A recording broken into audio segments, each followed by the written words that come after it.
If you're experiencing account sync issues on your Xbox Series X, follow these steps to quickly resolve the problem. This guide will help you troubleshoot and fix the sync issue efficiently. Step 1. Restart your console. Begin by turning off your Xbox Series X completely. Unplug it from the power source for about 10 seconds, then plug it back in and turn it on. This can refresh the system and resolve minor glitches. Step 2. Check your internet connection. Ensure that your console is connected to the internet.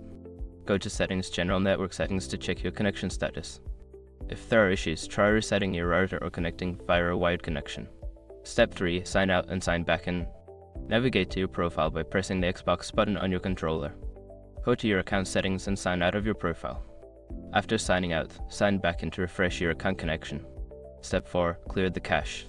To clear the cache, hold the power button on the console for about 10 seconds until it turns off. Then, unplug the power cable and wait for a minute before plugging it back in and turning it on. This can help resolve sync issues. Step 5. Update your console. Make sure your Xbox Series X is running the latest software. Go to Settings, System Updates and check for any available updates. Install any updates and restart your console if necessary.